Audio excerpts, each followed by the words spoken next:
வணக்கம். மாலை முரசு செய்திகள் தொலைக்காட்சியில் 50 முக்கிய செய்திகளை விரைவாகவும் துல்லியமாகவும் அரை மணியில் பார்க்கலாம்.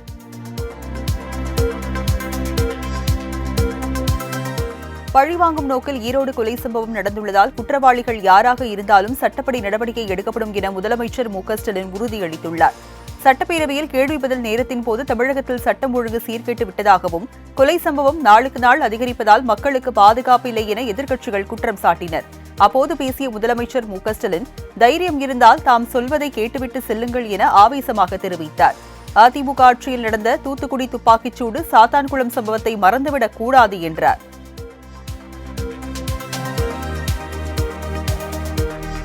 தமிழகத்தில் ஒரே நாளில் நடந்த 4 கொலை சம்பவங்கள் குறித்து விவாதிக்க அனுமதிக்க மறுக்கப்பட்டதை கண்டித்து முதலமைச்சரின் உரையை புறக்கணித்து சட்டப்பேரவையில் இருந்த அதிமுக உறுப்பினர்கள் வெளிநடப்பு செய்தனர். அப்போது செய்தியாளர்களிடம் பேசிய எதிர்க்கட்சித் தலைவர் எடப்பாடி பழனிசாமி கொலை பட்டியலை காண்பதே திமுக ஆட்சியின் சாதனையாக உள்ளதாக காட்டமாக தெரிவித்தார்.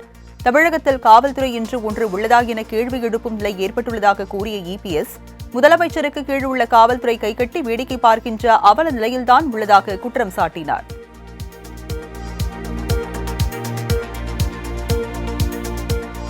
முதலமைச்சர் முன்னிலையில் அமைச்சர் சேகர் பாபுவும் வேல்முருகனும் கடும் வாக்குவாதத்தில் ஈடுபட்டு உரிமையில் திட்டிக் கொண்டதால் சட்டப்பேரவையில் பரபரப்பு ஏற்பட்டது. கடந்த அதிமுக ஆட்சிக் காலத்தில் தமிழில் படித்தவர்களுக்கான முன்னுரிமை இல்லாத வகையில் அரசாணை பிறப்பிக்கப்பட்டதாக குற்றம் சாட்டிய வேல்முருகனுக்கு அவையில் எதிர்ப்பு எழுந்தது. இதைத் தொடர்ந்து தான் பேச வாய்ப்பளிக்க கோரி அவர் அட்ராசிட்டியில் ஈடுபட்டார். அப்போது முந்திரிக்கொட்டை மாதிரி இப்படித்தான் வந்து விடுகிறாய் என சேகர் பாபுவும் மிரட்டுகிறாயா என வேல்முருகனும் பேசிக் கொண்டனர். இதையடுத்து வேல்முருகன் அதிக பிரசங்கித்தனமாக நடந்து கொள்வதாக முதலமைச்சர் மு.க.ஸ்டாலின் தெரிவித்தார்.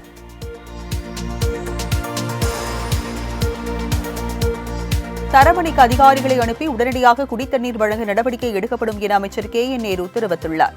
சட்டப்பேரவையில் கேள்வி பதில் நேரத்தின் போது வேளச்சேரி தொகுதி சட்டமன்ற உறுப்பினர் ஹசன் மௌலானா தரமணி பகுதியில் குடிநீர் இல்லாததால் மக்கள் அவதியடைந்து போராடும் சூழலுக்கு ஆளாகியுள்ளதால் நடவடிக்கை எடுக்கப்படுமா என கேள்வி எழுப்பினார்.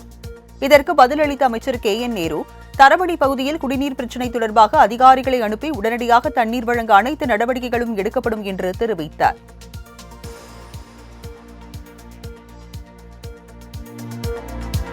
பொள்ளாச்சி நகரில் பாதாள சாக்கடை திட்டத்தில் 15,000 வீடுகளுக்கு இணைப்பு தராமல் காலதாமதம் ஏற்படுவதால் நடவடிக்கை எடுக்கப்படுமா என அதிமுக சட்டமன்ற உறுப்பினர் பொள்ளாச்சி ஜெயராமன் கேள்வி எழுப்பினார். சட்டப்பேரவையில் பட்ஜெட் மீதான விவாதத்தின் போது பொள்ளாச்சி நகரில் பாதாள சாக்கடை திட்டத்திற்கு 174 கோடி ரூபாய் நிதி ஒதுக்கப்பட்டு பணிகள் முடிந்த நிலையில் 22,000 வீடுகளில் 7,000 வீடுகளுக்கு மட்டுமே இணைப்பு வழங்கப்பட்டுள்ளது. மீதமுள்ள 15,000 வீடுகளுக்கு இணைப்பு தரவில்லை என குற்றம் சாட்டினர். இதற்கு பதிலளித்த அமைச்சர் கே.என். நேரு என்ன காரணத்தினால் புதிய பாதாள சாக்கடை திட்டத்தில் குழாய்கள் இணைக்கவில்லை என்று தெரியவில்லை, ஆராய்ந்து உடனடியாக நடவடிக்கை எடுக்கப்படும் என்றார்.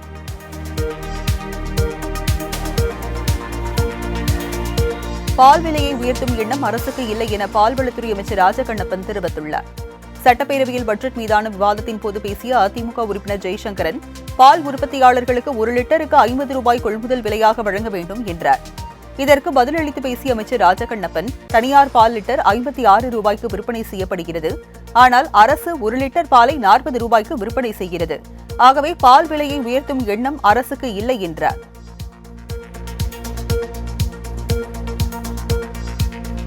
புற உலக சிந்தனையற்ற மனவளர்ச்சி குன்றிய குழந்தைகளின் பெற்றோருக்கும் ஸ்கூட்டர் வழங்க நடவடிக்கை எடுக்கப்படும் என அமைச்சர் கீதா ஜீவன் தெரிவித்துள்ளார். சட்டப்பேரவையில் கேள்வி பதில் நேரத்தின் போது பேசிய சட்டமன்ற உறுப்பினர் இனிகோ இருதயராஜ் மாற்றுத்திறனாளிகளுக்கு இணைப்பு சக்கரங்கள் பொருத்தப்பட்ட பெட்ரோல் ஸ்கூட்டர் வழங்கப்படுமா என கேள்வி எழுப்பினார். இதற்கு பதிலளித்த அமைச்சர் கீதா ஜீவன் புற உலக சிந்தனையற்ற மனவளர்ச்சி குன்றிய குழந்தைகளின் பெற்றோருக்கும் ஸ்கூட்டர் வழங்குவது குறித்து முதலமைச்சரின் கவனத்திற்கு கொண்டு சென்று நடவடிக்கை எடுக்கப்படும் என்றும் அவர்களின் பெற்றோருக்கு தையல் இயந்திரம் உள்ளிட்டவை வழங்கப்பட்டு வருவதாகவும் தெரிவித்தார்.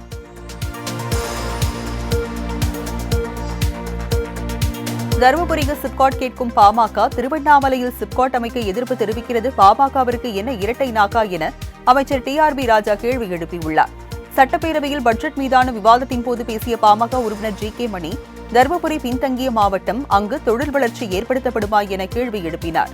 இதற்கு பதிலளித்த அமைச்சர் டி.ஆர்.பி. ராஜா சில நிறுவனங்களுக்காக தருமபுரியில் 690 ஏக்கர் நிலம் விரைவில் கையகப்படுத்தப்படும், அனைத்து மாவட்டங்களும் பரவலாக்கப்பட்ட வளர்ச்சியை கொண்டு செல்வதாக கூறினார்.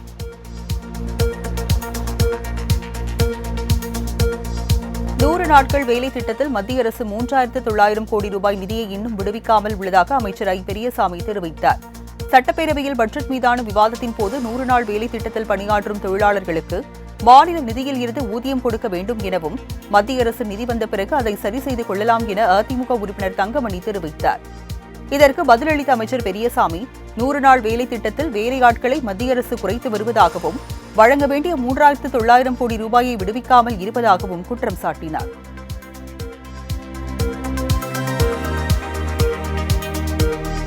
ராஜா ஒரு 7.5 நாட்டு சனி, அவர் ஒரு மதவாத சக்தி என அமைச்சர் சேகர் பாபு கடுமையாக சாடியுள்ளார். சென்னை சேத்துப்பட்டில் திமுக சார்பில் நடைபெற்ற நிகழ்ச்சியில் பங்கேற்ற பின் செய்தியாளர்களை சந்தித்த அவர், தமிழ்நாடு அமைதி பூங்காவாக உள்ளது, ஆனால் பாஜகவின் ராஜா ஒரு 7.5 நாட்டு சனி, அவர் ஒரு மதவாத சக்தி, அப்பாவி தொண்டர்களை தூண்டிவிட்டு சட்டம் ஒழுங்கு சீர்கெட முயற்சி செய்து வருவதாக குற்றம் சாட்டினார்.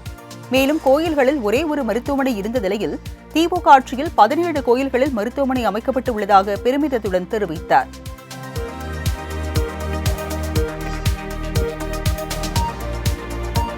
பாஜகவுடன் கூட்டணி கட்சிகளும் இணைந்து போராடுவதற்கு திட்டமிட்டு வருவதாக டிடிவி தினகரன் தெரிவித்துள்ளார். தஞ்சாவூர் விளார் சாலையில் அமைந்துள்ள நடராசன் நினைவிடத்தில் நடைபெற்ற அவரது நினைவேந்தல் நிகழ்வில் அமமுக பொதுச் செயலாளர் டிடிவி தினகரன் கலந்து கொண்டு மலர் வளையம் வைத்து அஞ்சலி செலுத்தினார். பின்னர் செய்தியாளர்களை சந்தித்து பேசிய அவர், டாஸ்மாக் ஊழலுக்கு எதிராக போராட்டம் நடத்துபவர்களை நடத்தவிடாமல் தடுப்பது ஜனநாயக ரீதியாக எப்படி சரியாக இருக்கும் என்றும், இந்த பிரச்சினையில் பாஜகவுடன் கூட்டணி கட்சிகளும் கலந்து பேசி இணைந்து போராட உள்ளதாகவும் கூறினார்.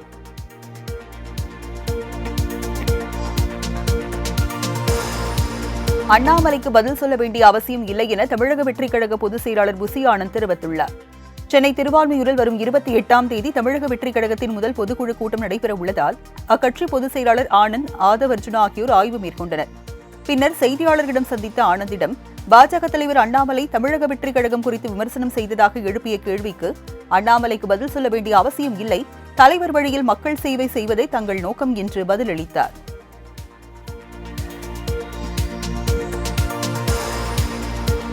வேலை வாங்கி தருவதாக கூறி மோசடி செய்த வழக்கின் விசாரணைக்காக அமைச்சர் செந்தில் பாலாஜி சிறப்பு நீதிமன்றத்தில் ஆஜரானார்.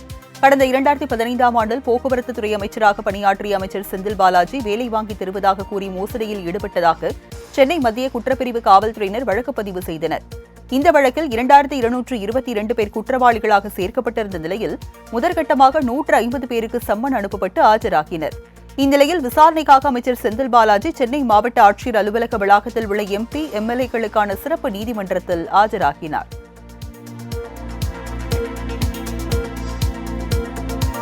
தமிழ்நாட்டின் போர்க்குணத்தை அரசியல் ரீதியாகவும் கருத்தியல் ரீதியாகவும் எதிர்கொள்ள திராணி பாஜகவுக்கு இல்லை என அமைச்சர் ரகுபதி சாடியுள்ளார். இதுகுறித்து அவர் வெளியிட்டுள்ள அறிக்கையில், டாஸ்மாக் முறைகேடு தொடர்பாக வரும் 25ஆம் தேதி வரை எந்த மேல் நடவடிக்கையும் எடுக்கக்கூடாது என சென்னை உயர்நீதிமன்றம் உத்தரவிட்டுள்ளதாக தெரிவித்துள்ளார்.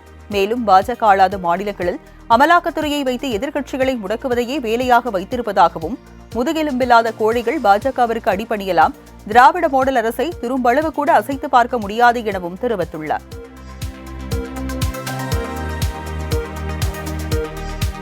படுகொலைகள் தொடர்ந்து நடந்தால் தமிழ்நாடு கொலை நாடாக மாறிவிடும் என பாமக நிறுவன தலைவர் ராமதாஸ் கண்டனம் தெரிவித்துள்ளார். விழுப்புரம் மாவட்டம் திண்டிவனம் அடுத்த தைலாபுரத்தில் செய்தியாளர்களிடம் ஓய்வு பெற்ற காவல்துறை அதிகாரி ஜாகிர் உசேன் மற்றும் ஈரோட்டில் கொலை செய்யப்பட்ட ரவுடி ஜான் விவகாரம் குறித்து பேசிய டாக்டர் ராமதாஸ், தமிழ்நாட்டில் நாளுக்கு நாள் கொடூர கொலைகள் அதிகரித்து வருவதாகவும், இதுபோன்ற படுகொலைகள் தொடர்ந்து நடந்து வந்தால் தமிழ்நாடு கொலை நாடாக மாறிவிடும் என்றும் காட்டமாக தெரிவித்தார்.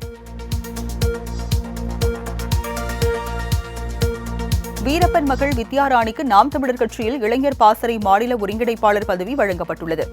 வித்யாராணி கடந்த மக்களவைத் தேர்தலில் கிருஷ்ணகிரி தொகுதியில் நாம் தமிழர் கட்சி சார்பில் வேட்பாளராக போட்டியிட்டு தோல்வியடைந்த நிலையில் 4வது இடத்தை பெற்றார். இதனையடுத்து அவர் கட்சியில் சிறந்து பணியாற்றி வருவதற்காக நாம் தமிழர் கட்சியின் இளைஞர் பாசறையின் மாநில ஒருங்கிணைப்பாளர்களில் ஒருவராக நியமிக்கப்படுவதாக கட்சியின் தலைமை ஒருங்கிணைப்பாளர் சீமான் அறிவித்துள்ளார்.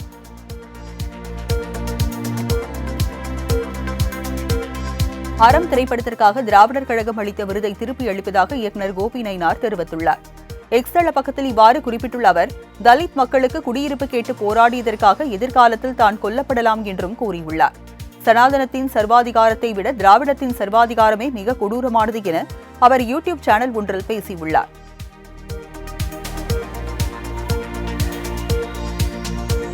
பத்தம்ச கோரிக்கைகளை வலியுறுத்தி அடுத்த மாதம் 25ஆம் தேதி தர்ணா போராட்டம் நடைபெறும் என்று அரசு ஊழியர்கள் ஆசிரியர்கள் சங்கம் சார்பில் அறிவிக்கப்பட்டுள்ளது.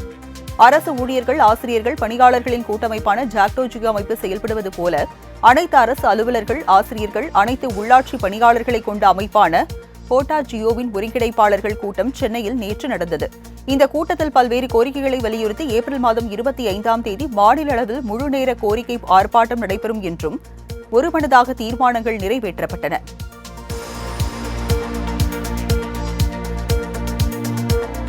வேம்பகோட்டை 3ஆம் கட்ட அகழாய்வில் சுடுமண்ணால் செய்யப்பட்ட பதக்கம் ஈயம் கண்டெடுக்கப்பட்டுள்ளதாக அமைச்சர் தங்கம் தென்னரசு தெரிவித்துள்ளார். விருதுநகர் மாவட்டம் வெம்பக்கோட்டை அருகே விஜயகரிசல் குளத்தில் 3ஆம் கட்ட அகழாய்வு பணிகள் நடைபெற்று வருகின்றன. மே இறுதியில் இந்த பணி முடிவடையும் என எதிர்பார்க்கும் நிலையில் இதுவரை 22 குழிகளில் சுடுமண் முத்திரைகள் உட்பட 3850க்கும் மேற்பட்ட பொருட்கள் கிடைத்துள்ளதாக அமைச்சர் தனது எக்ஸ் பக்கத்தில் குறிப்பிட்டுள்ளார். கடலூர் மாவட்டம் விருத்தாச்சலம் அருகே கழிவுப் பொருட்களை உடனடியாக அகற்றக்கோரி நாம் தமிழர் கட்சியின் சுற்றுச்சூழல் பாசறை சார்பில் நூதன ஆர்ப்பாட்டம் நடைபெற்றது. விருத்தாச்சலம் மணிமுக்தா ஆற்றில் கடந்த 9 நாட்களுக்கு முன்பு மாசிமக திருவிழா நடைபெற்றது. இந்நிலையில் பொதுமக்கள் விட்டு சென்ற கழிவுப் பொருட்களை அகற்றக்கோரி உடலை ஆற்று மணலில் புதைத்துக் கொண்டு நூதன முறையில் ஆர்ப்பாட்டத்தில் ஈடுபட்டனர். மேலும் மணிமுக்தா ஆற்றை தொடர்ந்து பராமரிக்க வேண்டும் எனவும் கோரிக்கை விடுத்துள்ளனர்.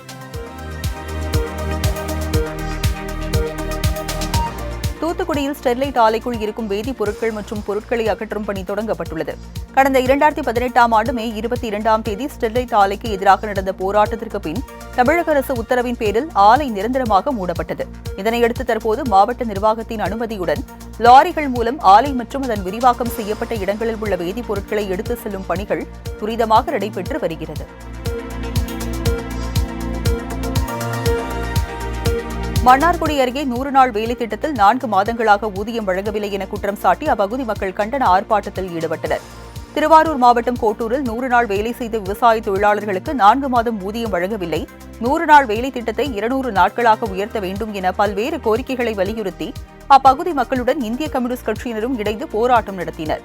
மேலும் அப்பகுதி கடைத்தெருவில் இருந்து பேரணியாக சென்ற போராட்டக்காரர்கள் ஊராட்சி ஒன்றிய அலுவலகம் முன்பு மத்திய மாநில அரசுக்கு எதிராக கண்டன முழக்கங்களை எழுப்பினர்.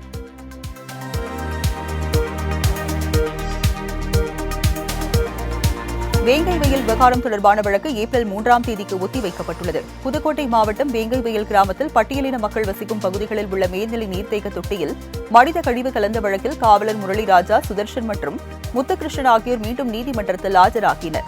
அப்போது இந்த வழக்கிற்கும் தங்களுக்கும் எவ்வித சம்பந்தமும் இல்லை, ஆகவே 3 பேரை வழக்கில் இருந்து விடுவிக்க வேண்டும் என வழக்கறிஞர் நீதிமன்றத்தில் மனு அளித்தார். இதனைத் தொடர்ந்து வழக்கின் விசாரணை ஏப்ரல் 3ஆம் தேதிக்கு நீதிபதி ஒத்திவைத்தார்.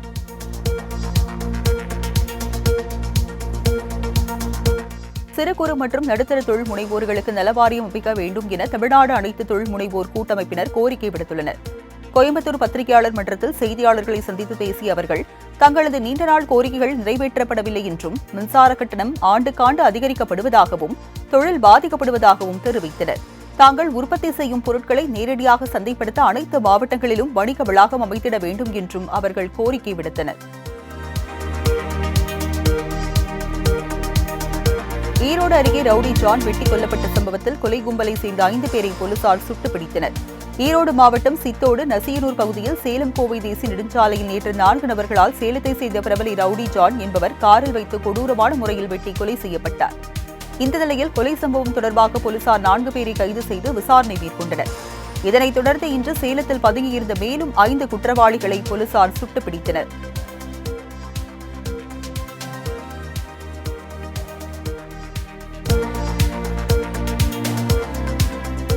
பள்ளிகளில் காலை உணவு திட்டத்தால் குழந்தைகளின் நினைவாற்றல் மேம்பட்டுள்ளதாக முதலமைச்சர் மு.க.ஸ்டாலின் பெருமிதம் தெரிவித்துள்ளார். இதுகுறித்து அவர் வெளியிட்டுள்ள எக்ஸ்தல பதிவில் காலை உணவு திட்டம் குழந்தைகளின் நினைவாற்றலை மேம்படுத்துவதாகவும், சிந்தனையுடன் திட்டமிடுவது போன்ற பிரச்சினைகளை தீர்ப்பதாகவும் தெரிவித்துள்ளார். மேலும் நன்கு ஊட்டமளிக்கப்பட்ட குழந்தை பள்ளியில் சிறப்பாக செயல்படுவதாகவும், இது நீண்டகால சமூகத்துக்கு வழிவகுப்பதாகவும் தெரிவித்துள்ளார்.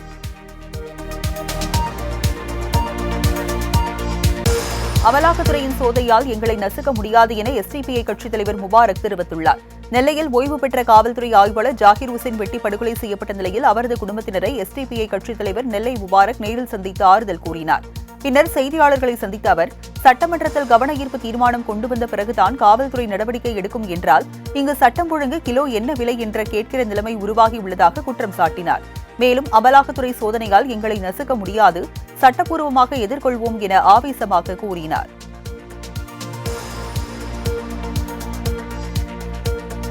நெல்லையில் முன்னாள் எஸ்ஐ ஜாகிர் உசேன் கொலை வழக்கு சிபிசிஐடிக்கு மாற்ற வேண்டும் என அனைத்து இஸ்லாமிய அமைப்புகள் கோரிக்கை விடுத்துள்ளனர். இது தொடர்பாக அவர்கள் சிவகங்கை மாவட்ட ஆட்சியரின் நேர்முக உதவியாளரிடம் கோரிக்கை மனு அளித்துள்ளனர்.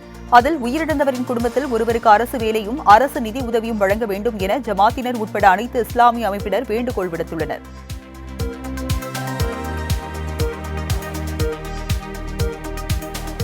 சிறந்த காவலருக்கான விருது பெற்றவரின் உடல் மர்மமான முறையில் மீட்கப்பட்ட நிலையில் 21 குண்டுகள் முழங்க இறுதிச் சடங்கு நடைபெற்றது. விருதுநகர் மாவட்டம் முக்குளம் அழகாபுரி கிராமத்தைச் சேர்ந்த மலையரசன் சிவகங்கை மாவட்டம் காளையார் கோவிலில் கடந்த 10 ஆண்டுகளாக காவலராக பணிபுரிந்து வந்தார். கடந்த சில நாட்களுக்கு முன்பு அவரது மனைவி விபத்தில் இறந்த நிலையில் விடுப்பில் இருந்து வந்தார். இந்நிலையில் அவரது உடல் எரிந்த நிலையில் மதுரை விமான நிலையம் அருகே கண்டெடுக்கப்பட்டது. சம்பவம் குறித்து பெருங்குடி போலீசார் விசாரணை மேற்கொண்டு வரும் நிலையில் காவலரின் உடலுக்கு 21 குண்டுகள் முழங்க அரசு மரியாதையுடன் இறுதிச் சடங்கு நடத்தப்பட்டது. திருவள்ளூர் மாவட்டத்தில் அமேசான் மற்றும் பிளிப்கார்ட் கிடங்குகளில் VIS தரச்சான்று இல்லாத 36 லட்சம் ரூபாய் மதிப்பிலான பொருட்கள் பறிமுதல் செய்யப்பட்டன. பொன்னேரியை அடுத்து புதுவாயில் மற்றும் கோடுவேலி கிடங்குகளில் இந்திய தர நிர்ணய அமைப்பிடத்தின் சான்று பெறாத 3376 பொருட்களை பறிமுதல் செய்த அதிகாரிகள் அமேசான் மற்றும் பிளிப்கார்ட் நிறுவனத்தின் மீது இந்திய தர நிர்ணய அமைப்பு சட்டம் 2016 கீழ் நடவடிக்கை எடுக்கப்படும் என தெரிவித்துள்ளனர்.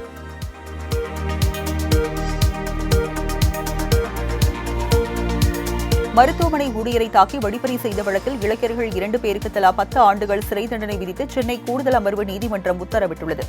சென்னை கீழ்ப்பாக்கம் அரசு மருத்துவமனையில் வார்டு ஊழியராக பணியாற்றி வந்த முருகன் என்பவரை கோகுல், லாரன்ஸ் ஆகிய இருவரும் சேர்ந்து செங்கலால் தாக்கி 1 பவுன் தங்க சங்கிலி மற்றும் செல்போன் ஆகியவற்றை பறித்து சென்றனர். இதுகுறித்து முருகன் அளித்த புகாரில் இருவர் மீதும் போலீசார் வழக்கு பதிவு செய்தனர். இந்த வழக்கை விசாரித்த நீதிபதி குற்றவாளிகள் இருவருக்கும் தலா 10 ஆண்டுகள் சிறை தண்டனை விதித்து தீர்ப்பளித்தார். தெலுங்கானாவில் சட்டவிரோத சூதாட்ட செயலியை விளம்பரப்படுத்திய புகாரில் நடிகர்கள் பிரகாஷ் ராஜ், விஜய் தேவரகொண்டா உள்ளிட்ட 25 பேர் மீது போலீசார் கிரிமினல் வழக்கு பதிவு செய்துள்ளனர். பணம் பெற்றுக் கொண்டு சூதாட்ட செயலி விளம்பரத்தில் நடித்து மக்களை தவறாக வழி நடத்தியதாக திரைப்பட நடிகர்களுக்கு எதிராக தொழிலதிபர் பனீந்திர சர்மா என்பவர் புகார் அளித்துள்ளார். புகாரின் அடிப்படையில் நடிகர்கள் விஜய் தேவரகொண்டா, ராணா டகுபதி, பிரகாஷ் ராஜ், மஞ்சு லட்சுமி உள்ளிட்ட 25 பேர் மீது சைபராபாத் காவலர்கள் கிரிமினல் வழக்கு பதிவு செய்துள்ள சம்பவம் தெலுங்கானாவில் பரபரப்பை ஏற்படுத்தியுள்ளது.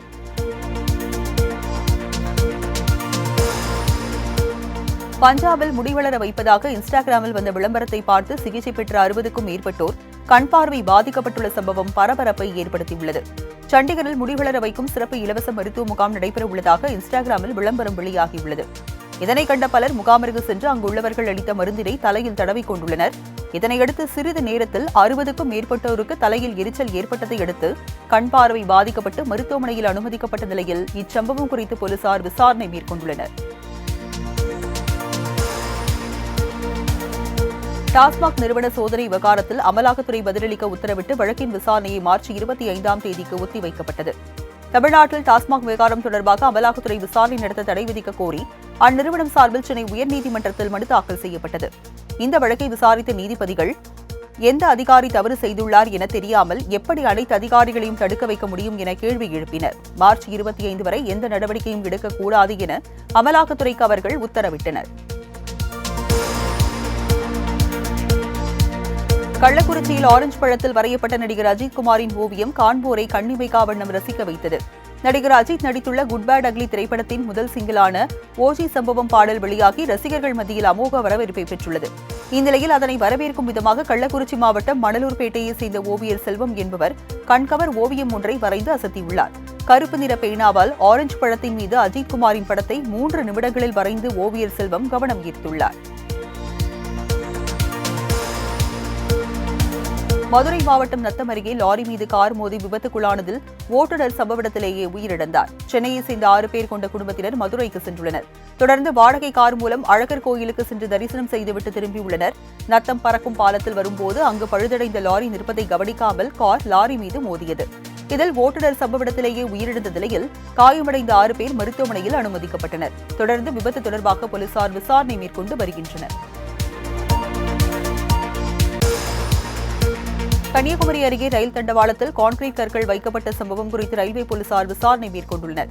கன்னியாகுமரியில் இருந்து மங்களூர் செல்லும் பரசுராம் எக்ஸ்பிரஸ் ரயில் இரணியல் ரயில் நிலையத்திலிருந்து புறப்பட்ட போது ஜாயிண்ட் ரயில் தண்டவாளத்தில் கற்கள் குவித்து வைக்கப்பட்டிருந்தது. இதனை கண்ட லோகோ பைலட் ரயிலை நிறுத்தியதால் பெரும் விபத்து தவிர்க்கப்பட்டது. ரயிலை கவிழ்க்க சதி செய்து தண்டவாளத்தில் கற்கள் வைக்கப்பட்டதா என போலீசார் விசாரணை மேற்கொண்டுள்ளனர்.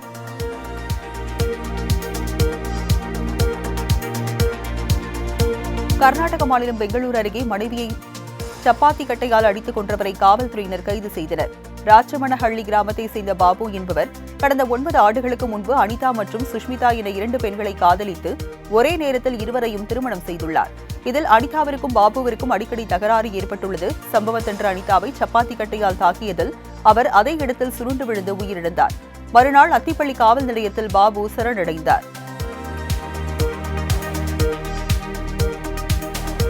சென்னையில் நடக்கவுள்ள IPL கிரிக்கெட் போட்டிக்கான டிக்கெட் விற்பனையில் பெரிய அளவில் மோசடி நடந்ததாக தகவல் வெளியாகியுள்ளது. சென்னை மும்பை இடையிலான IPL கிரிக்கெட் போட்டி 23ஆம் தேதி நடைபெறுகிறது.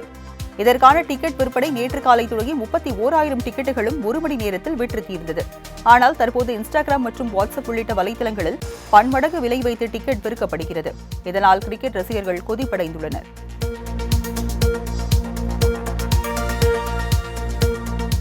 சென்னை பல்லாவரம் அருகே இளைஞர்களை மைக்கி கஞ்சா வியாபாரியாக்கிய வடமாநில இளம்பெண் கைது செய்யப்பட்டுள்ளார். சென்னை பல்லாவரம் அருகே திரிசூலம் ரயில்வே கேட் பகுதியில் சந்தேகத்திற்கிடமான பெண்ணை பிடித்து விசாரித்ததில் அவரிடம் 3 கிலோ கஞ்சா இருந்தது தெரியவந்தது. அவரிடம் மேலும் நடத்திய விசாரணையில் திரிபுரா மாநிலம் உதய்பூரை சேர்ந்த பாயல்தாஸ் என்பதும் அவருக்கு திருமணமாகி குழந்தை இருப்பதும் தெரியவந்தது. இன்ஸ்டாகிராமில் இவரது கவர்ச்சியான புகைப்படம் மற்றும் ரீல்ஸ்களை பதிவிட்டு இளைஞர்களை வளைத்து போட்டு இவர் தனது ஃபாலோயர்களை கஞ்சா விற்பனைக்கு பயன்படுத்தியுள்ளார். இதனை அறிந்த பல்லாவரம் போலீசார் பாயிலை கைது செய்து புழல் சிறையில் அடைத்தனர். அரசு ஹோட்டலை விற்பனைக்கு கேட்ட இயக்குநர் விக்னேஷ் சிவனின் விவகாரம் புதுச்சேரி சட்டமன்றத்தில் புயலை கிளப்பியது. இதுகுறித்து புதுச்சேரி சட்டப்பேரவையில் பாஜக நியமன MLA அசோக் பாபு பேசிய போது அரசுக்கு சொந்தமான இடங்களை அரசு பயன்படுத்தாததால் அதனை சிலர் விலைக்கு கேட்பதாக கூறினார். இதற்கு பதிலளித்து பேசிய உள்துறை அமைச்சர் நமச்சிவாயம், அரசுக்கு சொந்தமான எந்த இடங்களையும் ஹோட்டலையும் யாரும் விலைக்கு கேட்க முடியாது என்றும் அரசு இடங்களை விற்பனை செய்ய சட்டத்தில் இடமில்லை என்றும் கூறினார்.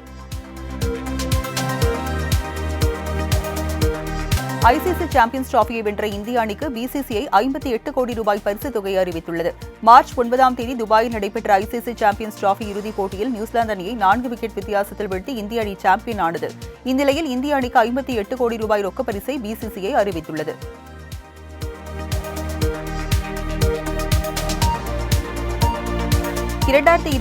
IPL தொடரில் ராஜஸ்தான் ராயல்ஸ் அணியின் முதல் 3 போட்டிகளும் இளம் வீரர் ரியான் பராக் கேப்டனாக செயல்பட உள்ளதாக அறிவிக்கப்பட்டுள்ளது. ராஜஸ்தான் ராயல்ஸ் அணி 2025 IPL தொடரில் தனது முதல் 3 போட்டிகளில் sunrise Hyderabad, Kolkata night Riders மற்றும் சென்னை சூப்பர் கிங்ஸ் ஆகிய அணிகளுக்கு எதிராக விளையாட உள்ளது. அந்த போட்டிகளின் போது ரியான் பராக் ராஜஸ்தான் கேப்டனாக செயல்படுவார் என தற்போதைய கேப்டன் சஞ்சு சாம்சன் வீரர்கள் கூட்டத்தில் அறிவித்தார். உடல் எடையை குறைப்பதற்கான மவுஞ்சாரோ மாத்திரை இந்தியாவில் அறிமுகம் செய்யப்பட்டுள்ளது. உடல் பருமன், நீரிழிவு நோயின் தாக்கம் அதிகரித்துள்ளதால் இங்கிலாந்தை தொடர்ந்து இந்தியாவிலும் மவுஞ்சாரோ மாத்திரை பயன்பாட்டிற்கு கொண்டு வரப்பட்டுள்ளது. மருத்துவர்களின் முறையான ஆலோசனைப்படி மாத்திரையை உட்கொள்ள மாத்திரையின் தயாரிப்பு நிறுவனமான லில்லி தெரிவித்துள்ளது. பெண் மருத்துவர் பாலியல் வன்கொடுமை செய்யப்பட்டதற்கு கண்டனம் தெரிவித்து கொழும்புவில் பெண்கள் போராட்டத்தில் ஈடுபட்டனர். இலங்கையில் உள்ள அனுராதபுரம் போதனா மருத்துவமனையில் பெண் மருத்துவர் பாலியல் வன்கொடுமை செய்யப்பட்டுள்ளார். இதற்கு கண்டனம் தெரிவித்து போராட்டத்தில் ஈடுபட்டனர்.